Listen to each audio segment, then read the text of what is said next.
Hello everyone and welcome to RS only. तो आज जो है हम लोग बात करने वाले हैं कुछ ऐसे इंपॉर्टेंट चीज़ों की जो आपको अपनी प्रिपरेशन के अंदर बिल्कुल अवॉइड करनी है, क्योंकि मैं देखती हूँ हर साल बहुत सिंसियर बच्चे, बहुत डेडिकेटेड बच्चे जो बहुत अच्छे से पढ़ाई करते हैं, उनका भी प्रीलिम्स नहीं निकल पाता है, उनका एग्ज़ाम नहीं निकल पाता। क्यों? क्योंकि वो कुछ ऐसी गलतियाँ होती है जो अपने रास्ते के अंदर कर देते हैं, उस वजह से उनकी वो पूरी मेहनत, डेडिकेशन सब जो है वो वेस्ट हो जाती है।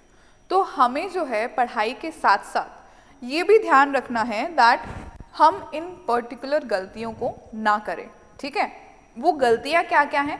सबसे पहली गलती जो मिस्टेक RS एस्पिरेंट्स करते हैं वो है UPSC पैटर्न को कॉपी करना।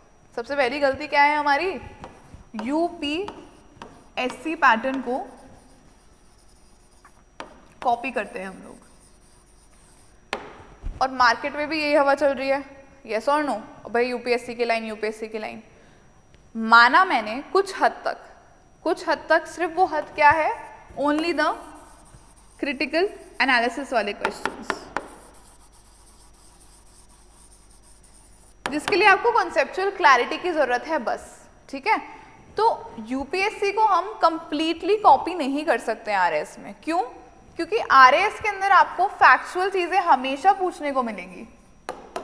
ठीक है, फैक्चुअल डेटा आपसे पूछा जाएगा। अब इस फैक्ट को इसके साथ में ब्लेंड करके जरूर पूछ सकते हैं वो, लेकिन हम फैक्ट्स को छोड़ नहीं सकते हैं। ठीक है, उसके अलावा दूसरी चीज क्या करते हैं बच्चे कि राजस्थान जो सेंट्रिक चीजें हैं उनको भूल जाते हैं। ठीक है, UPSC के पैटर्न के चक्कर के अंदर हम क्या भूल जाते हैं? हमारे राजस्थान स्पेसिफिक, जबकि पेपर के अंदर राजस्थान स्पेसिफिक चीज़ों का जो स्कोप है वो बहुत ज़्यादा है, जो वेटेज है वो बहुत हाई है। ठीक है, तो हमें एक ये चीज़ भी नहीं भूलनी है।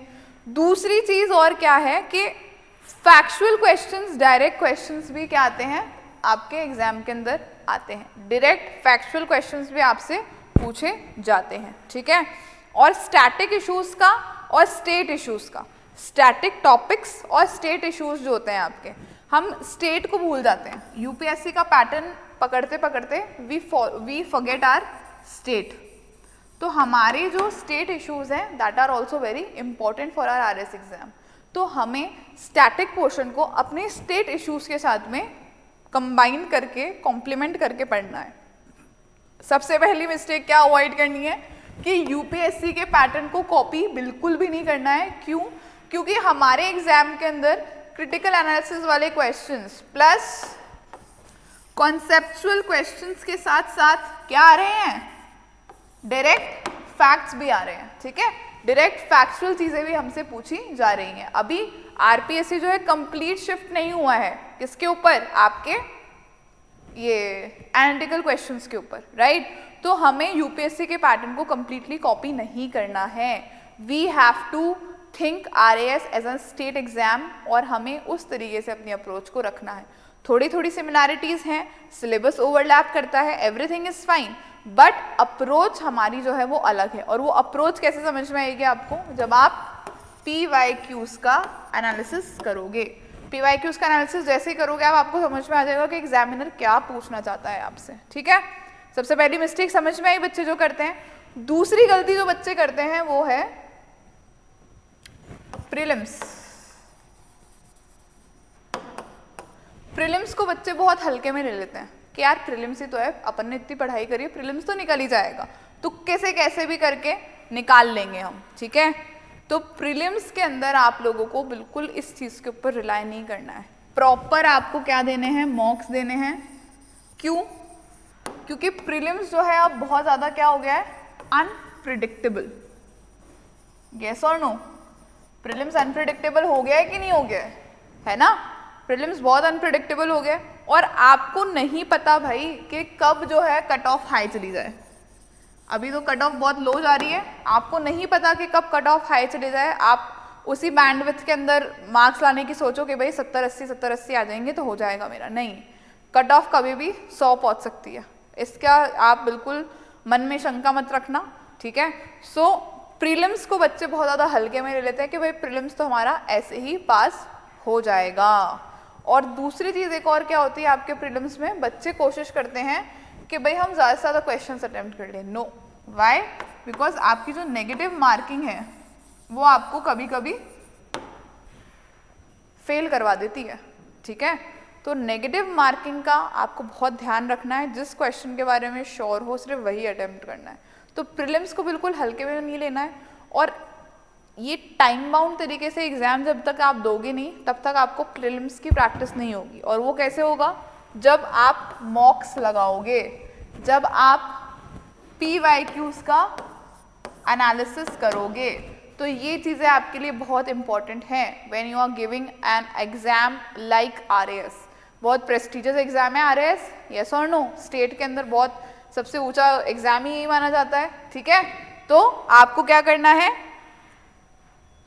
मॉक्स लगाने हैं, PYQs एनालिसिस करना है, प्रैक्टिस क्वेश्चंस करने हैं डेली, ठीक। अपना एलिमिनेशन के भरोसे नहीं रहना है, ठीक है। और अगर एलिमिनेशन आपको अपना स्ट्रॉन्ग करना है कि किस तरीके से आप गेस वर्क से एलिमिनेशन कर सकते हो, सबसे पहले तो गेस वर्क नाम की कोई चीज़ नहीं होती है। जब तक आपको उस टॉपिक की नॉलेज नहीं है आप गेस भी नहीं कर सकते, तो पढ़ना तो पड़ेगा ही, ठीक है। अब जब आप एलिमिनेशन वाली चीज़ करोगे तो वो कैसे आएगी? जब आप मॉक्स दोगे, जब आप प्रैक्टिस क्वेश्चन दोगे, तब जाके आपको एलिमिनेशन की टेक्निक समझ में आएगी, ठीक है। तो आपको ये चीज़ें ज़रूर से करनी है, ठीक है। उसके बाद में हम आ जाते हैं हमारी तीसरी मिस्टेक के ऊपर। तीसरी मिस्टेक बच्चे क्या करते हैं? बहुत कॉमन चीज़ है ये, आपकी जो राजस्थान जीके होती है ना, उसको आप लोग लास्ट के लिए छोड़ देते हो कि भाई यार राजस्थान जीके, यार कॉन्सेप्ट तो समझ में आ गया, मेरे को राजस्थान जीके थोड़ा लास्ट में देखेंगे। लास्ट के चक्कर में वो लास्ट ही रह जाती है। राजस्थान जीके बहुत इंपॉर्टेंट है, उसको साथ में पढ़ते हुए चलना है आपको, ठीक है। राजस्थान जीके जो है वो क्या है, बहुत ज़्यादा आपके लिए इम्पॉर्टेंट है, एंड इसको आपको साथ में क्या करना है? पढ़ते हुए चलना है, ठीक है। समझ में आई इतनी सी बात? प्रीलिम्स और मेंस, ठीक है।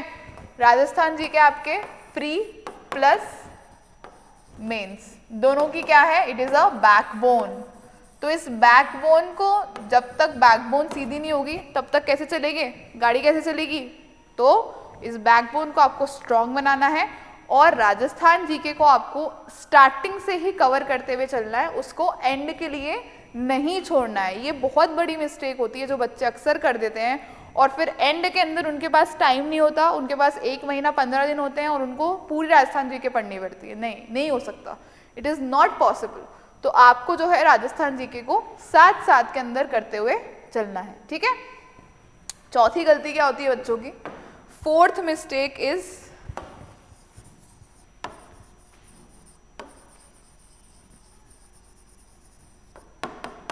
Answer writing fear. आंसर लिखने से ही घबराते हैं कुछ बच्चे। कुछ बच्चे सोचते हैं यार बहुत अच्छी पढ़ाई चल रही है, बहुत अच्छी पढ़ाई, मैं तो बहुत अच्छा कर रहा हूँ। आंसर लिखने बैठते हैं, उनका पूरा कॉन्फिडेंस डाउन। फिर वो क्या सोचते हैं, आंसर ही तो है, कल लिख लेंगे, अगली बार लिख लेंगे, फिर कभी लिख लेंगे, और वो कभी करते हुए कभी नहीं आता, ठीक है। और आंसर हम लोग आंसर राइटिंग प्रैक्टिस कभी कर ही नहीं पाते। तो आंसर लिखने से हमें डरना नहीं है। सबसे पहली चीज़, आंसर आप लिखोगे, गलत ही तो लिखोगे ज़्यादा से ज़्यादा, ठीक है। गंदा आंसर लिख दोगे, बहुत ही रद्दी सा आंसर लिख दोगे, but at least you will write something, right. और जब तक आप लिखना शुरू नहीं करोगे तब तक आप उसको किस तरीके से रिफाइन करोगे? तो आपका जो है आंसर राइटिंग के अंदर सबसे पहली चीज़ क्या होनी चाहिए? Your first thing that you need to do in answer writing is you need to start writing. बहुत ही फनी चीज़ बोल दी मैंने, but this is what people are lagging. लोग लिखने से ही डर रहे हैं, ठीक है। सबसे पहले लिखना शुरू करो, फिर जैसे जैसे आपको लिखना आ जाए फिर उस लिखने को थोड़ा सा रिफाइन करना शुरू करो, ठीक है। जब आप लिखना शुरू कर दोगे, आपको लिखना आ जाएगा, तो उस जो आपने लिखा हुआ है उसको थोड़ा रिफाइन करना शुरू करो, उसकी लैंग्वेज को अच्छे से बनाना शुरू करो, उसकी लैंग्वेज को ब्यूटीफुली लिखना शुरू करो। बस हैंड राइटिंग ब्यूटीफुल नहीं, उसकी लैंग्वेज ब्यूटीफुल, उसकी ड्राफ्टिंग अच्छे से करो, ठीक है। उसके बाद में उसको रिफाइन करने के बाद में उसमें क्या ऐड करो? उसमें वैल्यू ऐड करो। वैल्यू कैसे ऐड होती है? कैसे ऐड होती है वैल्यू? एग्जाम्पल्स के थ्रू, राइट, रिपोर्ट्स के थ्रू, फैक्ट्स के थ्रू, कोट्स के थ्रू, उसके बाद में लास्ट आपका वो क्या होना चाहिए, उसको ब्यूटिफाई करो। ब्यूटिफाई कैसे करोगे, कैसे करोगे ब्यूटिफाई?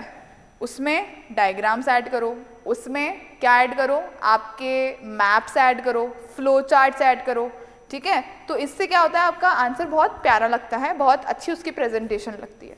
सबसे पहले लिखना शुरू करो, फिर उस लिखे हुए को रिफाइन करने की कोशिश करो, फिर उसमें वैल्यू ऐड करने की कोशिश करो। वैल्यू ऐड कैसे? By adding examples, by adding reports, by adding facts, by adding quotes, ठीक है। उसके बाद में उसको ब्यूटिफाई करो बाय अ प्रेजेंटेशन, ठीक है। प्रेजेंटेशन के अंदर उसको क्या करो, आप ब्यूटिफाई करो उसको, okay. By adding diagrams, by adding your maps, आपके फ्लो चार्ट्स हो गए, ठीक है। इन सब चीज़ों को अपने आंसर के अंदर आप ऐड करोगे तो आपका यहाँ पर इस स्टेज के बाद में आपका एक अच्छा आंसर आएगा, a good answer. I won't say a perfect answer because there is no perfect answer, ठीक है। अगर कोई बोलता है कि ये मॉडल आंसर है, ये परफेक्ट आंसर है, तो वो झूठ बोल रहा है, क्योंकि इस दुनिया में ऐसी कोई चीज़ नहीं है जो एक मॉडल आंसर है, एक परफेक्ट आंसर हो, ठीक है। Everyone has their own creativity, और सब अपनी क्रिएटिविटी के हिसाब से अपने आंसर्स लिखते हैं, और किसको क्या अच्छा लग जाए यू नेवर नो, एग्जामिनर को कब क्या अच्छा लग जाए you never know. So you have to start from this scratch. जब तक इस स्क्रैच से आप स्टार्ट नहीं करोगे तब तक उस फिनिश लाइन तक आप नहीं पहुंच पाओगे। तो लिखना शुरू करो, लिखने से डरो मत। ये बहुत बड़ी मिस्टेक बच्चे करते हैं कि यार अभी तो हम प्रीलिम्स की तैयारी कर रहे हैं, अभी हम आंसर राइटिंग क्यों करें। नो, प्रीलिम्स और मेंस की तैयारी अलग अलग कभी नहीं होती है, दोनों की तैयारी हमेशा साथ में होती है। जो भी टॉपिक पढ़ रहे हो उसके प्री के क्वेश्चंस अटेम्प्ट करो, उसके मेंस के क्वेश्चंस लगाओ एंड खत्म कर दो उस टॉपिक को वहीं पर ही, ठीक है। सो प्रीलिम्स के लिए तैयारी करनी है, साथ साथ आंसर राइटिंग की भी प्रैक्टिस करनी है आपको, if you want to clear your RS exam, ठीक। चौथी गलती सबको समझ में आई। पांचवी गलती जो होती है, पांचवी गलती होती है बच्चे एथिक्स के पेपर को बहुत लाइटली लेते हैं। एथिक्स के पेपर को लाइटली लेते हैं, लॉ को लाइटली लेते हैं, ठीक है, मैनेजमेंट को लाइटली लेते हैं, स्पोर्ट्स योगा को लाइटली लेते हैं, और सबसे बड़ी गलती इंग्लिश और हिंदी, इन दो सब्जेक्ट्स को बहुत लाइटली लेते हैं। ये जो ये जितने भी सब्जेक्ट्स मैंने लिखे हैं ना यहाँ पे, ये आपके चेरी ऑन द केक है, ठीक है। आपके जो कोर सब्जेक्ट्स होते हैं कौन कौन से? पॉलिटी, हिस्ट्री, ज्योग्राफी, ज्योग्राफी के अंदर हम एनवायरनमेंट भी डाल देते हैं, और इकोनॉमी। ये जो ये आपके कोर सब्जेक्ट्स हैं ये आपके लिए केक है, ठीक है। ये कोर सब्जेक्ट्स सब बच्चे करके जाते हैं अच्छे से, ठीक है। और यहाँ पर लमसम सबके सेम सेम मार्क्स ही आते हैं। मार्क्स ज़्यादा कहाँ फैच हो सकते हैं आपके? इन सब्जेक्ट्स के अंदर, जिनको सब बच्चे क्या मानते हैं? छोटा छोटा मानते हैं, और फिर एग्जाम की रेस से पीछे रह जाते हैं। आपको नहीं रहना है, ये गलती आपको नहीं करनी है। इन सब्जेक्ट्स को महत्वपूर्णता दो, अपनी एग्जाम की प्रेपरेशन के अंदर इनको इम्पोर्टेंस दो, इनको उसी ऑनेस्टी के साथ में पढ़ो जितनी ऑनेस्टी के साथ में आपने वो पढ़ा है, ठीक है। और इंग्लिश और हिंदी का जो आपका पेपर होता है ना, ये आपका मेरी नज़र के अंदर, जितना मैंने बच्चों को देखा है, जितना मैंने एक्सपीरियंस किया है, इंग्लिश और हिंदी का पेपर आपका बहुत डिसिसिव पेपर होता है। आपकी जो रैंक होती है ना, उसको डिसाइड करने में बहुत ज़्यादा इसका हाथ होता है। बहुत डिसिसिव पेपर है इंग्लिश और हिंदी। जिस बच्चे ने इन दो सब्जेक्ट्स को मास्टर कर लिया उसका आरएएस क्लियर है। ये सब्जेक्ट्स तो सब पढ़ते हैं, जिसने इनको भी बहुत अच्छे से पढ़ लिया उनका लिस्ट में नाम ज़रूर आएगा। तो इन छोटे सब्जेक्ट्स को बिल्कुल इग्नोर मत करो, इन दो सब्जेक्ट्स को तो बिल्कुल ही इग्नोर मत करो। इक्वल वेटेज है इनकी, इक्वल वेटेज 200 मार्क्स, जितना उन पेपर्स की उतनी ही इनकी है, 200 नंबर। तो यहाँ से जितने नंबर खींच सकते उतने खींचो, इसको अच्छे से तैयारी करो इसकी, ठीक है। इस गलती को आप लोगों को बिल्कुल भी रिपीट नहीं करना है, ठीक है। अब लास्ट जो सबसे इम्पॉर्टेंट चीज़ है, जो सबसे मेजर गलती बच्चे करते हैं, वो करते हैं, ये मैं बहुत बोल्ड वर्ड्स के अंदर लिखूंगी,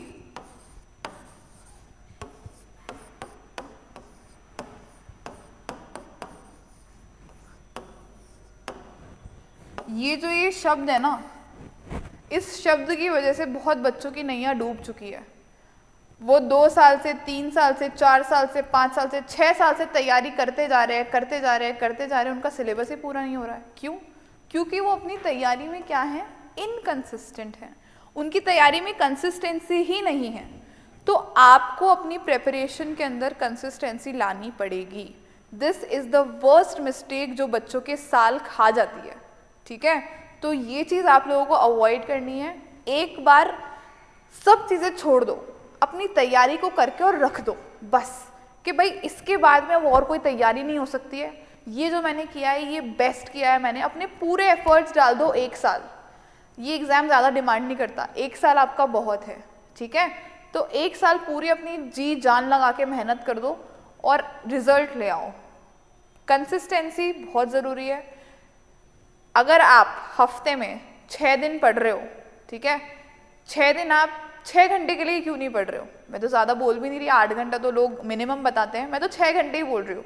अगर आपने हफ्ते के 6 दिन 6 घंटे पढ़ लिया तो कितने घंटे हो गए? 36 आवर्स हो गए, राइट? और 36 आवर्स अगर आपने एक हफ्ते में पढ़ लिया डेडिकेटेडली, ऑनेस्टली, बिना कोई ब्रेक, बिना कुछ इधर उधर देखे, सिर्फ पढ़ाई, तो you are good to go with it, okay?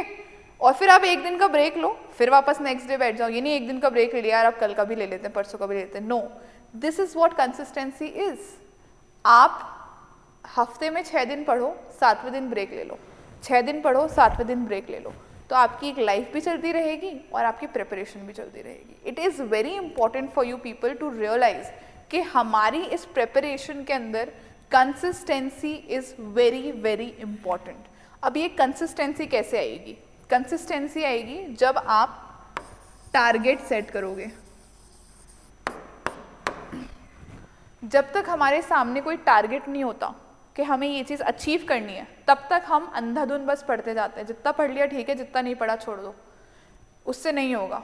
Proper target set करने पड़ेंगे आपको, प्रॉपर आपको अपनी एक स्ट्रैटेजी बनानी पड़ेगी, ठीक है? स्ट्रैटेजी बनाना बहुत ज़रूरी है। जितनी ज़रूरी आपकी प्रिपरेशन है उतनी ज़रूरी आपकी स्ट्रैटेजी है। अपनी वीकनेस, अपनी स्ट्रेंथ के हिसाब से अपनी स्ट्रैटेजी बनाओ and start working upon that strategy. Weekly, daily, monthly, 3 तरह के टारगेट सेट करो अपने। वीकली टारगेट मेरा ये होगा, डेली टारगेट मेरा ये होगा, मंथली टारगेट मेरा ये होगा। जब तक आप टारगेट सेट नहीं करोगे तब तक उन टारगेट्स को अचीव कैसे करोगे? तो इस तरीके से आपकी कंसिस्टेंसी जो है वो बरकरार रहेगी, ठीक है? तो these things are there which you need to keep in your mind. अपनी प्रोग्रेस को ट्रैक करते रहो, किस रास्ते के ऊपर आप चल रहे हो, whether you are going on the right lines और not, you have to see that as well, ठीक है? सो हर चीज़ को ध्यान में रखते हुए you have to do your preparation, okay? और RAS का जो अब 2026 वाला एग्ज़ाम है, ठीक है, वो सिर्फ इंटेलिजेंट लोग नहीं जीतेंगे। वो कौन जीतेगा? जो बच्चा कंसिस्टेंट होगा और जो बच्चा इस पर्टिकुलर गलतियों को जो मैंने बताई हैं उनको रिपीट नहीं करेगा, ठीक है? और अगर आप लोग भी इन गलतियों से बच गए तो आप लोग 60 से 70% जो बच्चे हैं ना, जो कंपटीशन है आपका, उससे ऑलरेडी आगे निकल चुके हो, ठीक है? So on this note we will be ending today's session. और अगर आपको अपनी प्रिपरेशन में कोई भी डाउट्स हैं तो you can any time reach RAS only. नीचे डिस्क्रिप्शन बॉक्स में एक लिंक दिया हुआ है आपको, वहाँ पर जाकर आप अपने लिए काउंसलिंग सेशन बुक करवा सकते हो। So book your slots and we can any time solve any queries of yours, ठीक है? So thank you so much, all the very best, study nicely, study honestly and keep working hard. Thank you.